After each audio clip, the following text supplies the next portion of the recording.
Target al tempo di coronavirus, possiamo definirla così, la puntata odierna del vostro salotto settimanale su Televideo Agrigento, l'LCN 92 del digitale terrestre in tutta la Sicilia e parte della Calabria meridionale, mercoledì in prima serata, un mercoledì particolare, quello che è successivo al nuovo decreto del Presidente del Consiglio dei Ministri che insomma estende a tutta Italia la cosiddetta zona di salvaguardia, zona arancione per non chiamarla rossa, insomma tutte quelle precauzioni, tutte quelle limitazioni che dobbiamo osservare per far sì che questo terribile coronavirus possa essere subito fermato.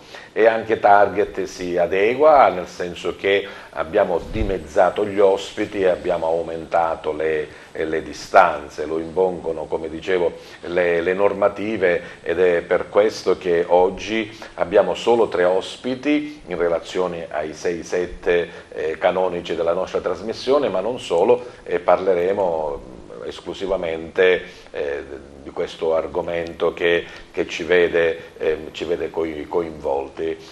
Naturalmente il nostro dovere è quello di informare, siamo qui nel nostro piccolo per cercare di dare il nostro contributo e insomma speriamo che il tutto possa passare nel più breve tempo possibile. Dicevo mercoledì in prima serata alle ore 21 e poi in replica durante il corso della settimana nei vari orari della programmazione di Televideo Agrigento. La proprietà e la direzione insomma si impegna anche in questo momento particolare a continuare il nostro servizio di informazione. Passo subito allora a presentarvi gli ospiti della puntata di questa sera. Iniziamo dalla mia sinistra, lui è il dottor Giovanni Vento, è il presidente dell'Ordine dei Medici di Agrigento. Continuiamo con Don Giuseppe Doriente, lui è l'arciprete di Favara.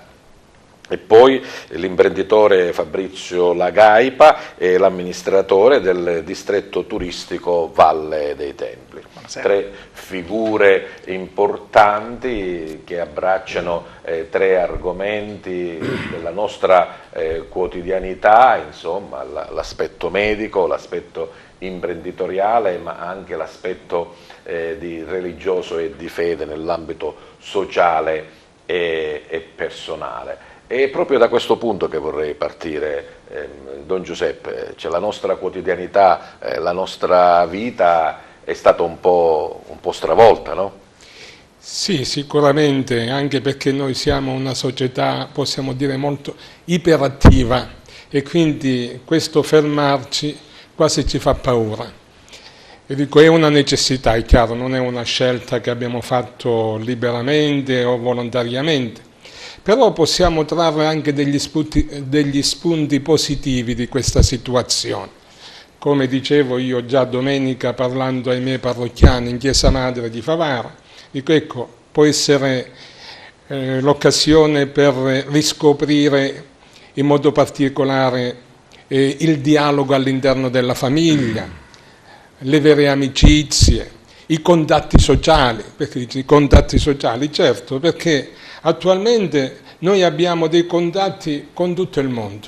Io l'altro giorno ho ricevuto una telefonata da Israele, da Nazareth, perché io sono stato alcuni anni a Nazareth. E quindi si sa. Però diciamo, tante volte succede che noi parliamo a migliaia di chilometri da noi, ma non dialoghiamo, non incontriamo chi ci sta accanto. Un momento di riflessione interna sicuramente che ci fa bene. E questa distanza proprio fisica, tutti dicono insomma che è una barriera naturale che dobbiamo creare tra noi e il prossimo per evitare che il virus si faccia il salto, dottore Vento. Ma c'è una necessità obbligata praticamente, partendo dal presupposto che non abbiamo in atto terapie, non abbiamo in atto quello che ci possa veramente aiutare nel trattamento della patologia.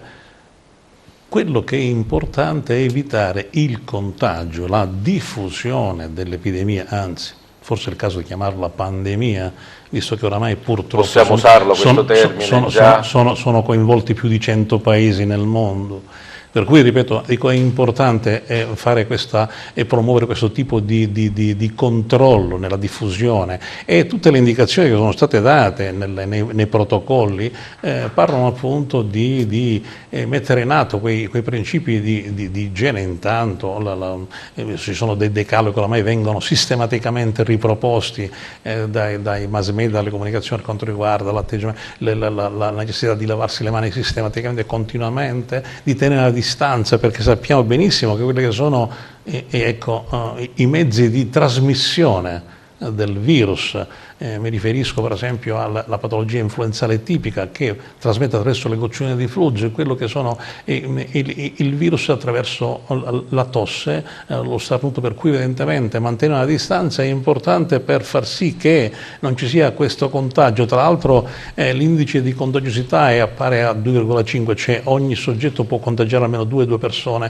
più di 2 persone, per cui è importante mettere in atto queste misure che sembrano elementari, ma è l'unica arma che abbiamo. D'altro canto il conforto ci viene proprio in questi giorni da alcuni timidi segnali che arrivano dove sono stati i primi focolai, dalla Cina e anche da Codogno, dove c'è una regressione dell'incidenza di contagio, e questo ci fa pensare che sicuramente siamo sulla buona strada. Bene, parleremo degli aspetti medici, certo, di quello che dobbiamo seguire in questi giorni, almeno da qui fino al 3 di aprile. E però questo restare a casa, questo non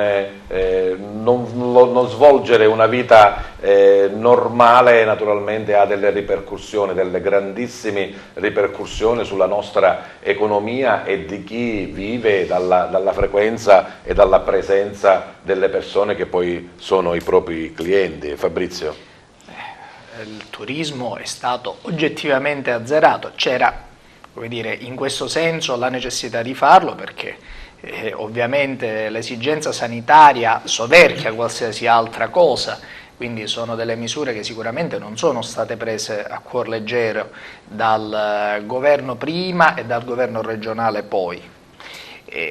C'è però un dato di fatto, il dato di fatto è che tutta l'economia è paralizzata, soprattutto dalle nostre parti. Noi già si dice sempre che noi dovremmo vivere di turismo, la nostra economia già sopravvive di turismo, se non fosse per il turismo non sopravviverebbe affatto, e infatti non sopravvive. Le aziende alberghiere, con grande senso di responsabilità, hanno deciso oggi per una serrata generale, perché chiaramente si desidera, come dire, togliere qualsiasi opportunità di aggregazione, eccetera, però non nascondiamoci dietro un dito.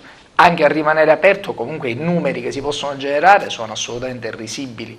Cioè, noi qua rischiamo veramente una catastrofe economica. Oggi il governo ha deciso, insomma, di fare extra deficit per 25 miliardi di euro, un'enormità. Dobbiamo capire cosa arriverà nel nostro territorio, perché poi noi siamo sempre quelli che quando passa il treno rimaniamo sempre sulla banchina. Come naturalmente le categorie degli albergatori, ma anche di tutti quelli che sono penalizzati da questa situazione, devono sicuramente avere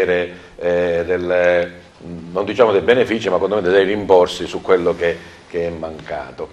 Dicevamo all'inizio proprio che la vita sociale è anche un po' stravolta, il semplice gesto della preghiera, della messa, o di un funerale o di un momento di aggregazione cristiana. È proprio questa mancanza di spiritualità, oppure potrebbe essere un segnale per accrescere questa nostra spiritualità? Don Giuseppe. Più che altro io non penso che ci sia una mancanza di spiritualità, c'è di adattare i nostri modi di vivere, la nostra interiorità con Dio e il nostro rapporto con gli altri.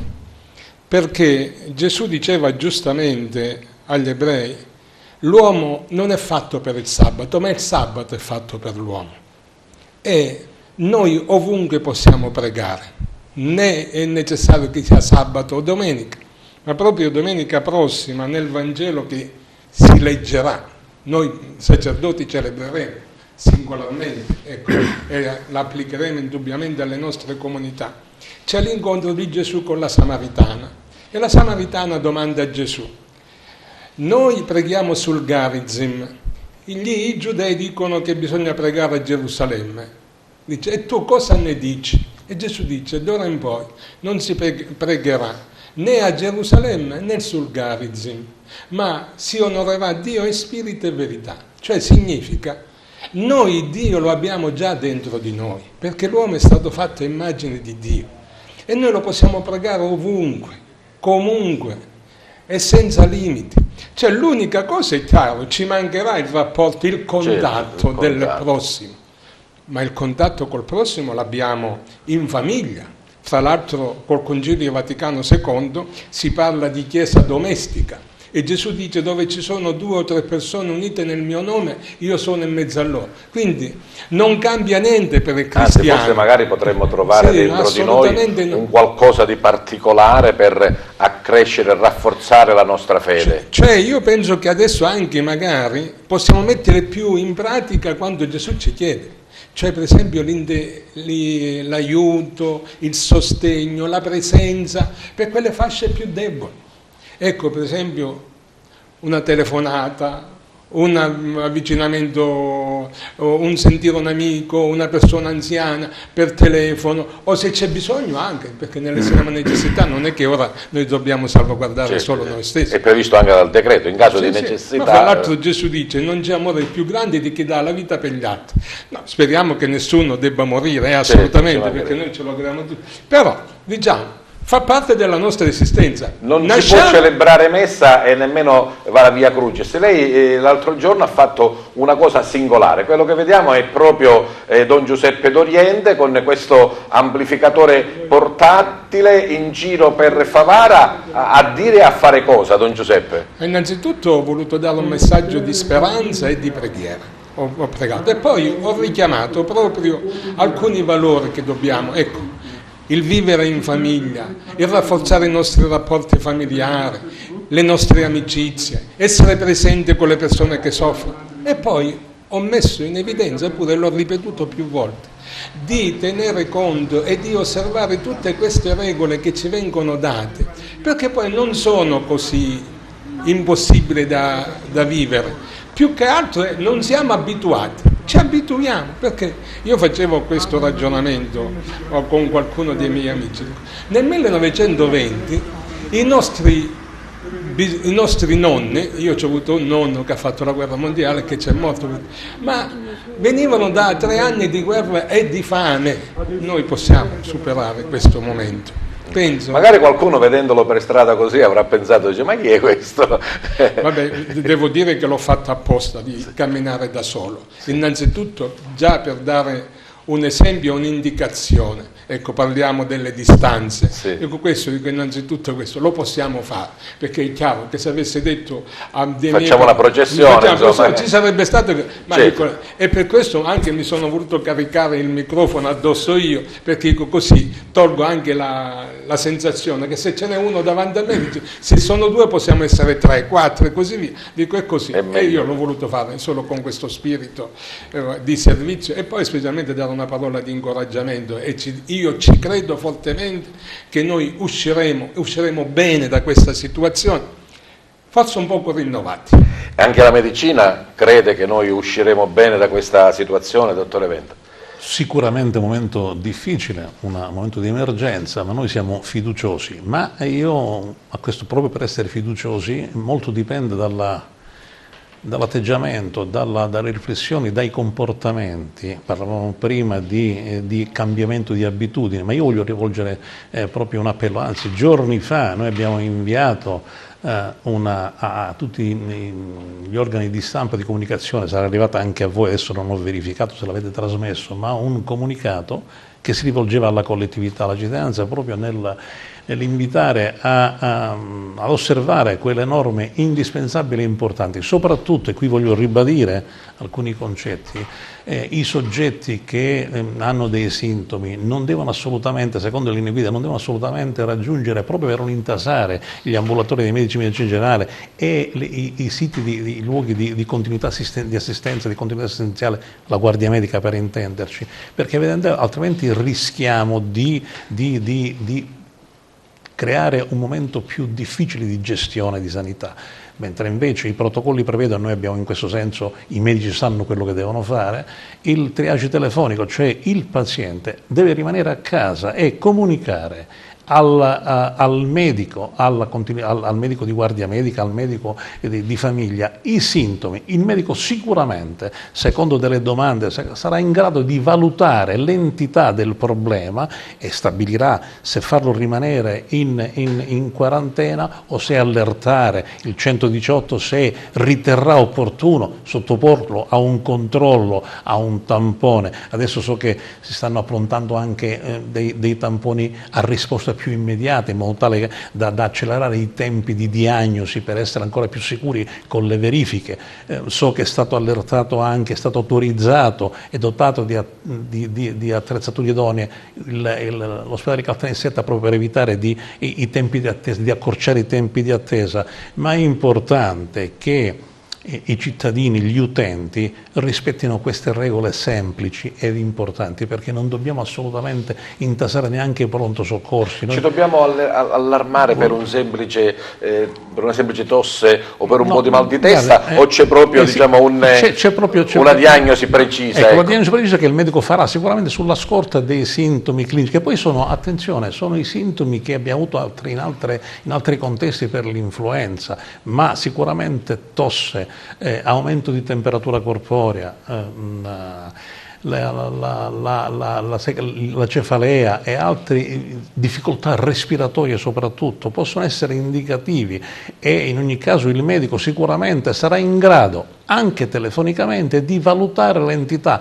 perché farà delle domande ben precise. Capiremo se è un sospetto di coronavirus, perché capiremo se il soggetto è stato a contatto con altri, se proviene da zone a rischio, se negli ultimi 15 giorni, che costituiscono il tempo di incubazione del virus, è stato in altri paesi a rischio, e quindi evidentemente avremo il modo di inquadrare il soggetto, di capire se necessita di una semplice quarantena in osservazione o se necessita di un ricovero. Il problema è proprio questo, evitare proprio che ci sia un intasamento negli studi medici, proprio per evitare che la macchina sanitaria, la struttura sanitaria, che purtroppo, io prendo spunto da quello che si diceva prima, purtroppo ha delle carenze, magari che noi ci portiamo appresso da anni, da tanti anni. Il nostro territorio non è uguale alla Lombardia. Purtroppo sarebbe un discorso un po' più lungo, se lei mi puoi considerare, poi vorrei proprio approfondire questa cosa, magari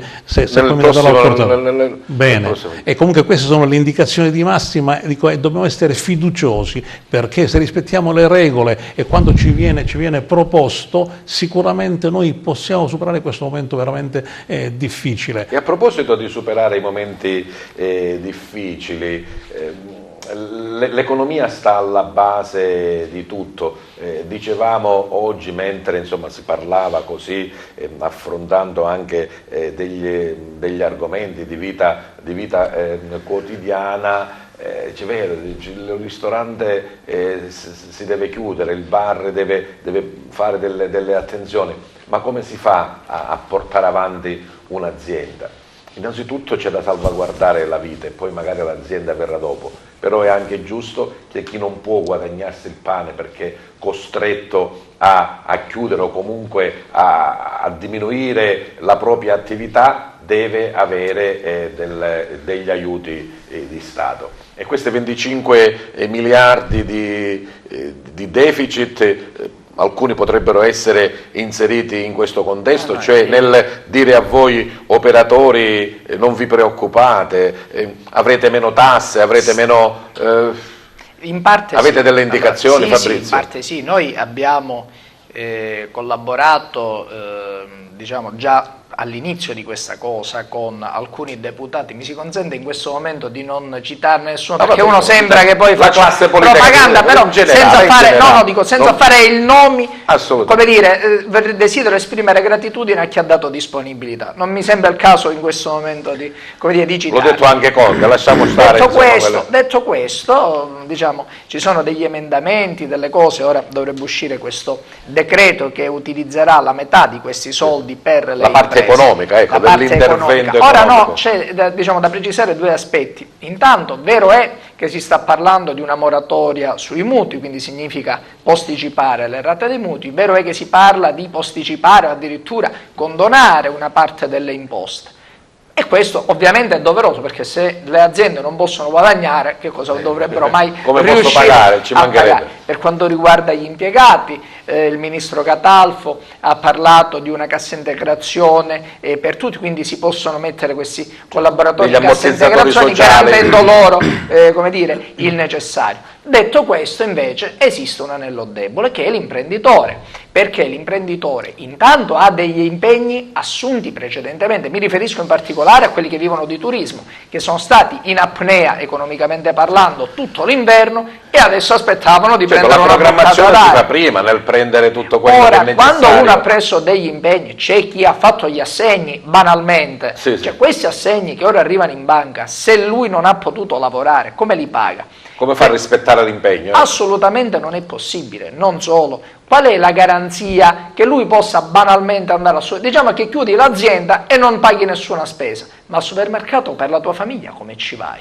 Per cui bisogna sicuramente... Non pago la bolletta dell'Enel, ma alla cassa del supermercato in una maniera devo dare qualcosa. Allora bisogna sicuramente immaginare veramente degli ammortizzatori importanti per il settore produttivo, ovviamente per i lavoratori, ma anche per le partite IVA, che sono tutti fermi, tutti i settori, cioè anche l'abbigliamento, che non è obbligato alla chiusura, il negozio di abbigliamento può rimanere aperto, però se facciamo un giro sono tutti vuoti, quindi è un problema. E a proposito di giro, avete avuto settori in questi 2 giorni, diciamo, di nuovo decreto, se in realtà la città ha risposto? Allora, c'è i negozi chiusi alle ore 18, i bar, la distanza. Allora, dico, da parte nostra noi abbiamo visto che se lo scopo era quello di ottenere, come dire, un effetto anche psicologico, sicuramente è uno scopo che è stato raggiunto, doverosamente, opportunamente, perché già abbiamo approfondito l'aspetto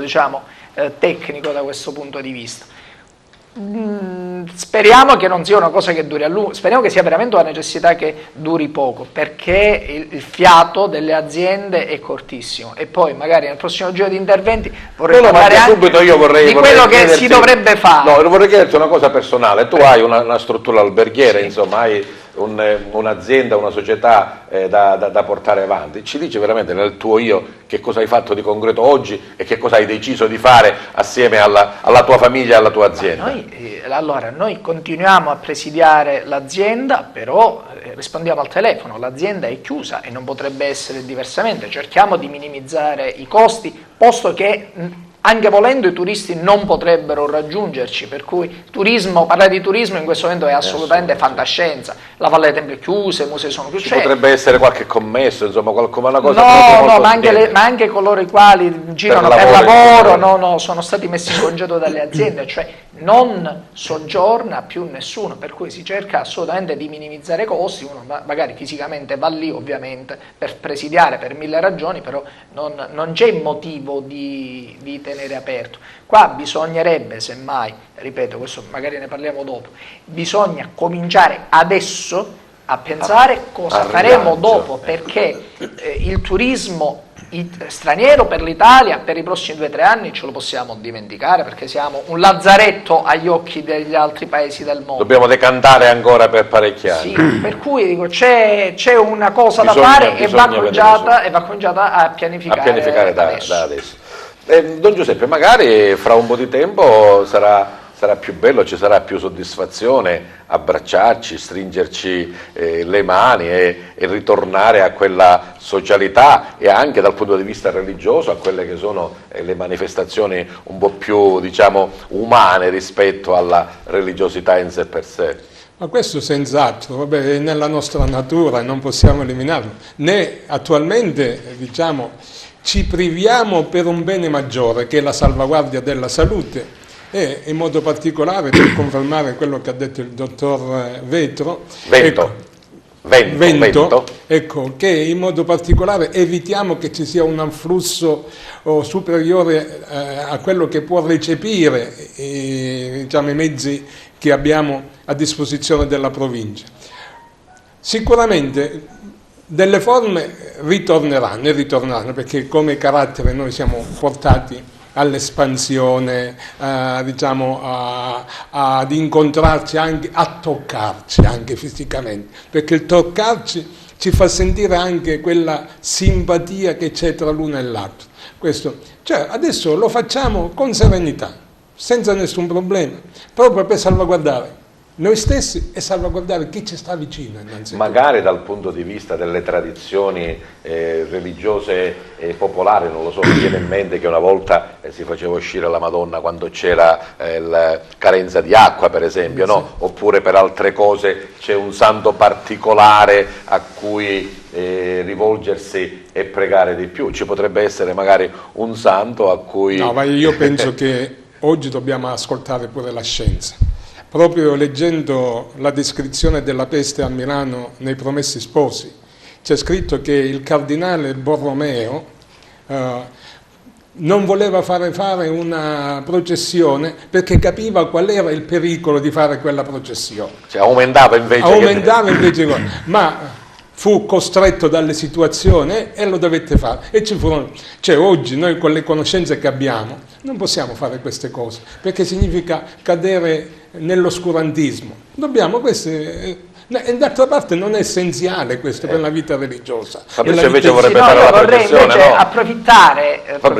Vorreste fare la processione? No. Adesso no, non mi pare assolutamente il caso. Dico, va bene, pregare nella propria intimità va più che bene, però mi piace, io ho colto in questi giorni una proposta così sui social, è bella rilanciarla. Stiamo attenti ai social, ascolta, cioè fare la promessa di fare il pane a San Calogero quest'anno. Se uno rimane... E darlo ai poveri però, non buttarglielo addosso, no? Perché, ma non rimane mai, perché ma quello è un discorso lì. Però fare il pane a San Calogero, ritornare, a un atto di devozione che comunque aveva una sua, perché San Calogero, come tu mi insegni, lo raccoglieva per darlo. Era un santo che, in una circostanza analoga, fece i propri prodigi. Per cui, votarci anche a San Calogero non è una cosa brutta, mi sembra che un momento, sono delle cose una maniera per cogliere... Molto umane, ecco. Molto male. A Favara c'è l'usanza delle minestre di San Giuseppe. Vabbè, quelle sono cose belle perché socializzano, hanno l'importanza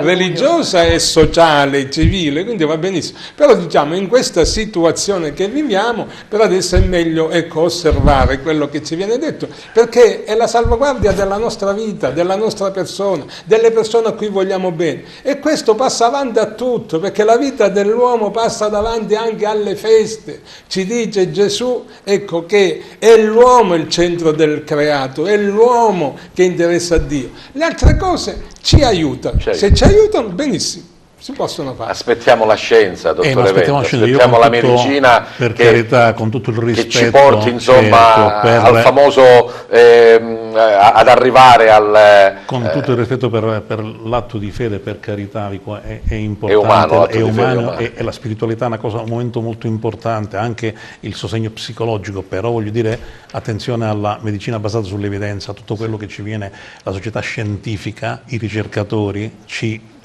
dicono e ci consigliano, perché è un momento molto delicato, molto importante e dobbiamo assolutamente interrompere. E il senso di responsabilità soprattutto dei cittadini e dei giovani che, capisco che hanno questa esigenza, queste abitudini di vita, però è importante. Io l'altro giorno mi facevano vedere un video di un sabato sera davanti a San Leone dove c'erano migliaia di giovani, per carità me ne rendo conto, ma così non ci vogliamo bene, perché evidentemente se noi dobbiamo produrre salute, dobbiamo guadagnare salute, allora e dobbiamo veramente responsabilizzarci. i sanitari, per quello che ci compete, anzi mi consenta di ringraziare tutti gli operatori sanitari che in questo stanno impegnando per questa alcune addirittura durissima battaglia. Esatto. Mi permetta di ricordare con lei e tutti i sanitari d'Italia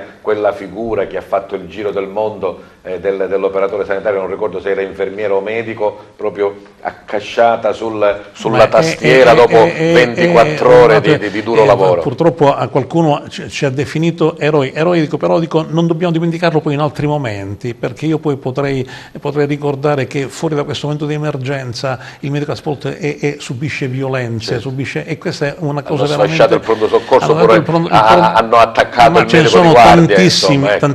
Tantissimi casi, per cui ripeto, dobbiamo veramente fare un momento di riflessione importante e con un senso di responsabilità, soprattutto gli amministratori, soprattutto la riflessione al politico, perché, come diceva lei prima, la sanità siciliana e quella agrigentina in particolare non è competitiva come può essere in Lombardia, e purtroppo questo è un problema che ci portiamo appresso da moltissimi anni. Prima di parlare con questo, per agganciarci a quello che diceva lei, proprio di rispettare le regole, di stare distanti, di rimanere a casa in questo periodo perché ci può fare solo bene, abbiamo rubato, tra virgolette, dal web questo appello che un agrigentino, Riccardo Gazze, fa ai giovani, questi giovani che purtroppo sono anche protagonisti in negativo del non rispetto delle regole, di farsi l'aperitivo a disprezzo degli altri, soprattutto anche di se stessi, che fa questo appello ai giovani per un po' rimaniamo a casa, ci vediamo un film, giochiamo con i nostri familiari, siamo più nella nostra intimità e conosceremo meglio il nostro io. Prego Piero di mandare questo contributo di Riccardo Gazze. Come state? Tutto bene?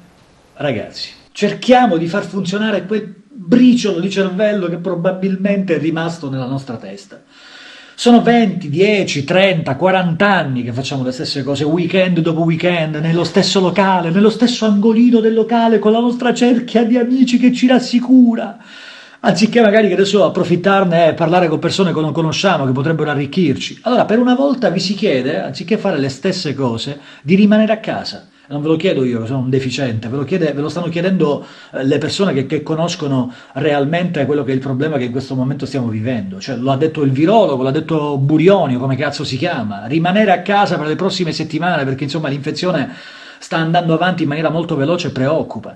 Quindi rimaniamo a casa e facciamo qualcosa di diverso. Guardatevi da De Filippi, fatevi una sega pensando a Belen, che potrebbe essere anche qualcosa di bello, no? Che potrebbe arricchire la vostra serata, tanto con l'immaginazione si può fare di tutto. Ma rimanete a casa, teste di cazzo, rimanete a casa, nell'interesse della comunità. Beh, insomma, un po' colorito magari, abbastanza però si rivolgeva a quel target di ragazzi. È importante per poter sensibilizzare la collettività, i giovani a rispettare questo momento così delicato, proprio per guadagnare salute, per promuovere salute e cercare di evitare il ritorno al discorso iniziale di intasare i siti sanitari, i pronto soccorsi, gli ambulatori medici generali e quelli di continuità assistenziale, anche perché il sistema sanitario deve reggere e noi abbiamo le nostre difficoltà se va al collasso pure quello, perché dico, noi siamo già mi ha fatto impressione, dottore, sentire una sua collega non so se era di Cremona o di Piacenza, insomma, dove diceva, era un anestesista, che il sistema stava andando al collasso, e poi noi dobbiamo purtroppo scegliere, e questo... ci sono 30 posti, 40 ammalati, 10 devono andare fuori. Cioè loro diceva, io devo scegliere chi vive e chi muore, è una cosa tragica, forse un po' esasperata. Non credo che siamo a questi estremi, però sicuramente il messaggio è importante e noi, dico, come sanità siciliana e agrigentina in particolare, abbiamo delle riserve, delle grosse difficoltà che ci portiamo appresso da anni in termini di carenza di organizzazione. La discussione andrebbe un po' più articolata, perché partendo dal presupposto di un sistema sanitario italiano che molte nazioni ci hanno invidiato, per come era strutturato, per come era organizzato, per l'assistenza capillare che dava. Però nel tempo garantita a tutti, indistintamente. Indistintamente, bene, ma questo sistema sanitario praticamente è stato, come dire, negli anni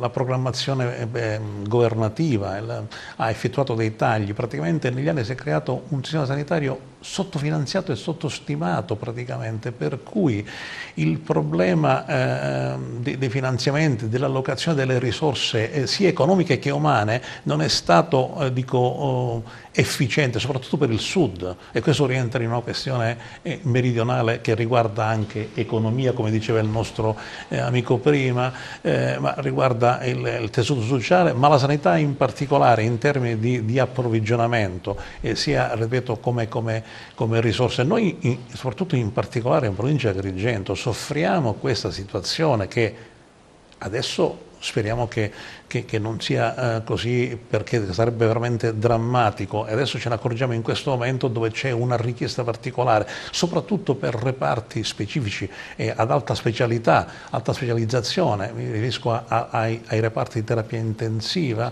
ai reparti di rianimazione. Scusi, le interrompo, anche perché, come ho sentito, insomma, la terapia intensiva, la rianimazione serve anche per altre patologie. Ma sicuramente. Chi ha l'ictus, chi ha l'infarto, chi ha delle malattie oncologiche. Ma sì, e non è lei solo il coronavirus, prova a ecco. immaginare che se adesso si sommeranno i casi, speriamo che siano veramente contenuti, e questo dipende molto dal comportamento che avremo nelle prossime settimane, perché, ripeto, spero che siano decisive per la risoluzione del problema, ma già c'è una struttura un po' carente, ripeto, in termini anche di piante organiche che non sono state adeguate. So che avete richiamato in servizio, richiamerete in servizio le persone che erano, i medici che erano noi apprezziamo l'impegno dell'ASP, che sta cercando, adesso ha fatto un bando per altre 30 specialisti, ma voglio dire, la carenza c'è stata, c'è e non emerge adesso, ma è un discorso che ci portiamo presso da molto tempo, e quindi io invito veramente in questo momento a iniziare da adesso a un senso di responsabilità, invito gli amministratori, la politica a fare una riflessione in questo momento, anzi facciamo tesoro di questo momento per poter essere in grado nell'immediato di cominciare a programmare e a garantire assistenza sanitaria adeguata, con la struttura adeguata, con gli apporti medicali adeguati. Mi fa piacere, io dicevo, ho letto che un imprenditore, Moncada, ha regalato all'ospedale di Agrigento una cifra, mediche per 100.000 euro. I ventilatori polmonari, che sono quelli che in questo momento sono molto importanti, perché non avendo una terapia specifica, il problema più grosso è la patologia respiratoria, e per cui la ventilazione polmonare assistita, cioè meccanica, è importantissima per dare sostegno a questa gente che si scompensa in questo modo, e per cui, ripeto, speriamo che il sistema tenga, ed è molto importante. Io voglio concludere questa mia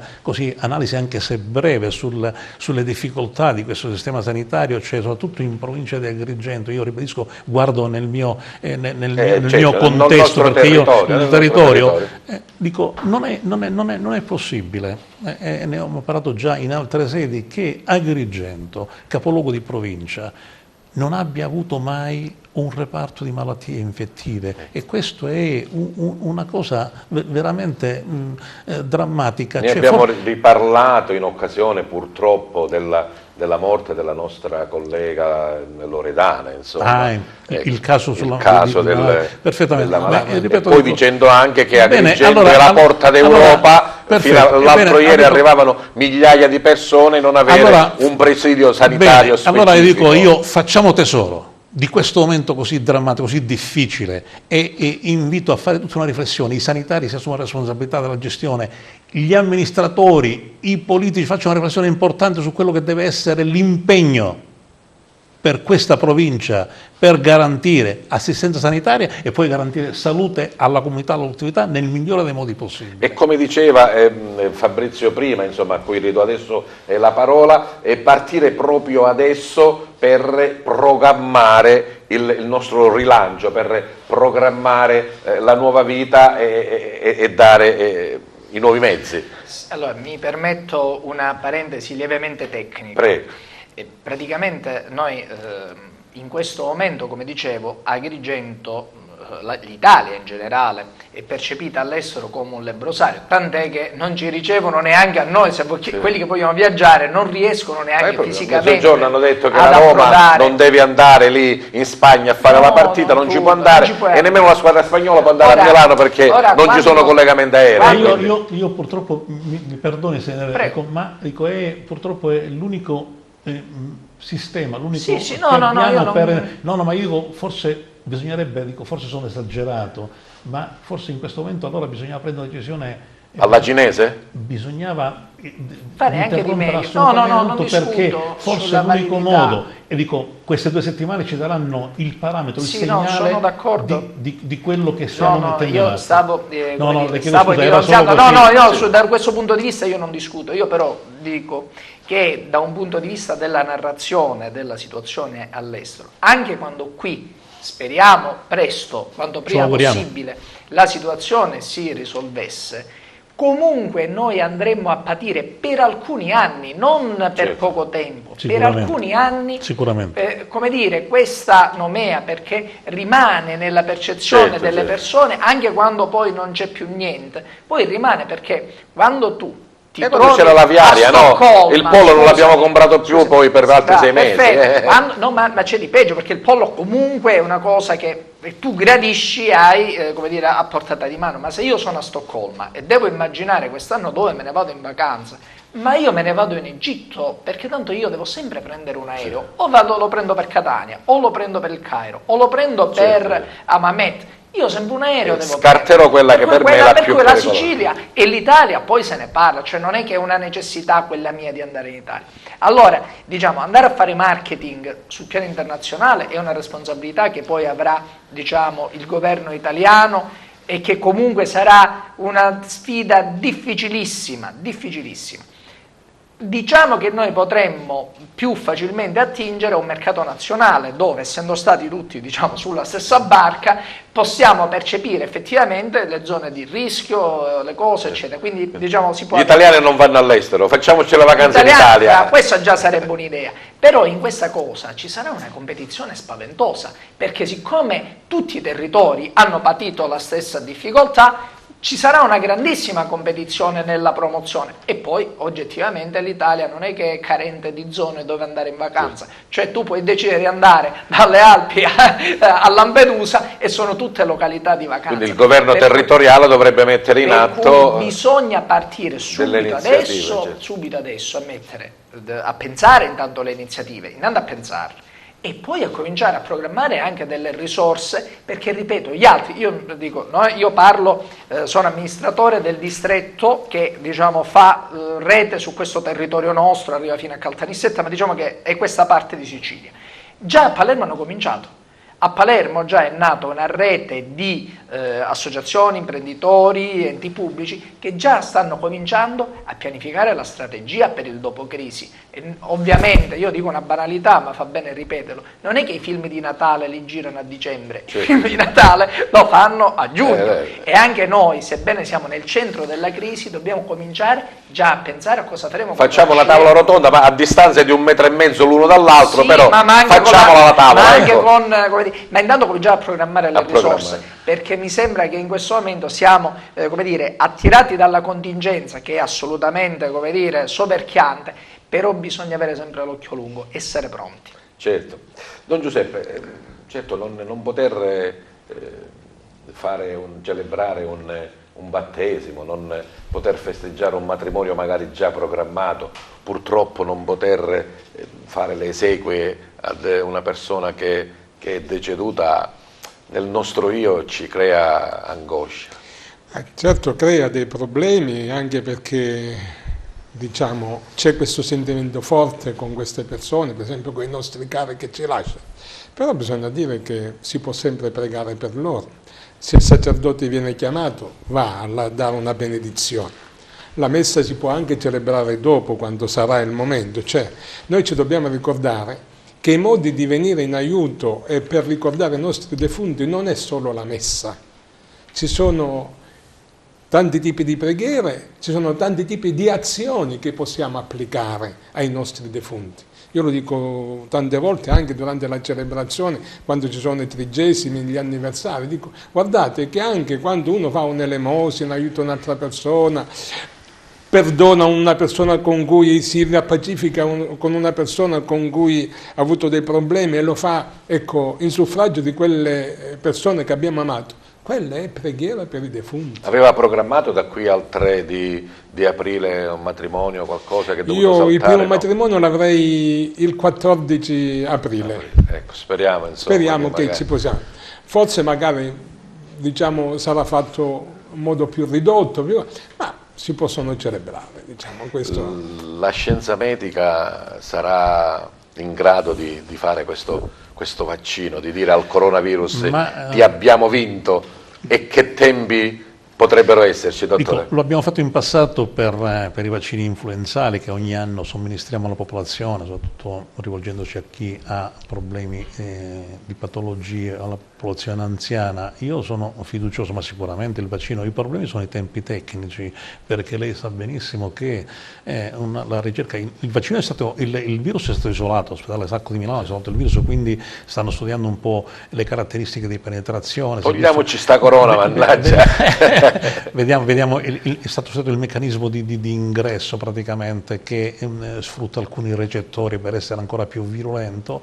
Evidentemente il problema è che la somministrazione del vaccino comporta a monte degli step, dei passaggi importanti, lo studio e lo studio in vitro sugli animali e poi sull'uomo, e poi la preparazione materiale da parte delle industrie, per cui io credo che adesso stanno già lavorando. So che gli israeliani sono avanti, ma credo che almeno 6 mesi, 8 mesi, un anno, dico, passerà, con la speranza, poi con l'augurio che poi, quando sarà il momento, superato questo momento di crisi, poi la gente capirà l'importanza dei vaccini, perché abbiamo avuto delle grandi polemiche sui vaccini, quelli normali, diciamo, quelli di prassi, ecco. Praticamente vogliono che la popolazione capirà l'importanza dei vaccini nel creare quello che è l'immunità, che si chiama di gregge, proprio per diffondere gli anticorpi che servono veramente a protezione della popolazione. Mi diceva un suo collega che è importante che questo coronavirus, e speriamo che lo faccia subito, perda la sua virulenza. Che vuol dire questo, dottore? Perché virulenza, perché è un vaccino che purtroppo ha delle mutazioni, e avendo delle mutazioni, evidente il vaccino, il virus, sì, ha delle mutazioni, chiedo scusa, ha delle mutazioni, per cui evidentemente bisogna studiarlo bene, perché altrimenti non riusciamo a bloccare, non riusciamo a creare gli anticorpi specifici adeguati. Per quanto riguarda i farmaci siamo ancora un po' più lontani, ci sono già allo studio, ci sono già delle teorie che stanno portando avanti. Intanto in alcuni centri si sta sperimentando, ma dico a livello sperimentale, non voglio creare aspettative immediate, alcuni antivirali che vengono usati anche per altre patologie. Pare che ci sia qualche risposta.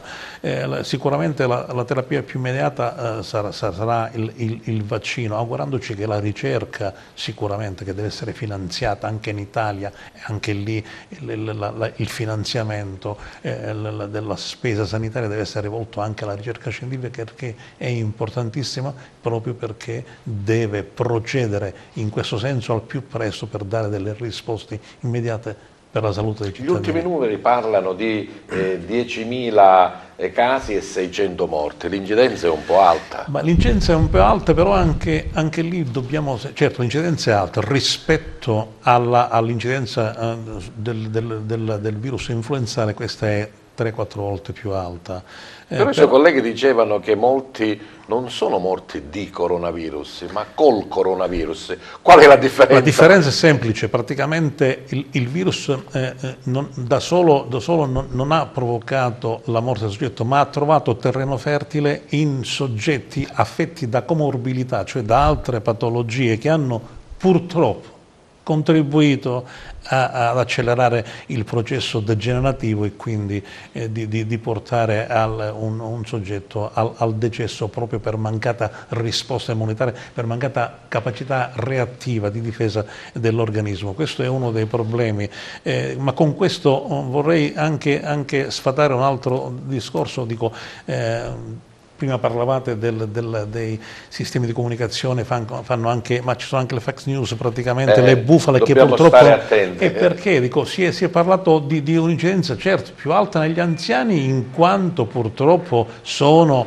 i soggetti che a volte sono quasi presi da comorbilità e quindi da altre patologie, ma questo purtroppo, ma anche i giovani devono stare attenti, perché essendo un ceppo virale nuovo evidentemente può trovare attecchimento facilmente, e quindi ripeto, ancora una volta l'appello ai giovani, a tutta la comunità, a rispettare le regole di starsene a casa, nel senso che evidentemente bisogna limitare al massimo i contatti, proprio per evitare il contagio, e non sappiamo l'organismo poi come può rispondere. E questa strategia si è dimostrata vincente, lo dicevamo all'inizio, sia a Wuhan, lì nel centro. Sì, ci sono delle risposte, dei segnali iniziali, Italia, anche timidi, non è che sono, però dico, sicuramente sono indicativi che questa strategia di comportamento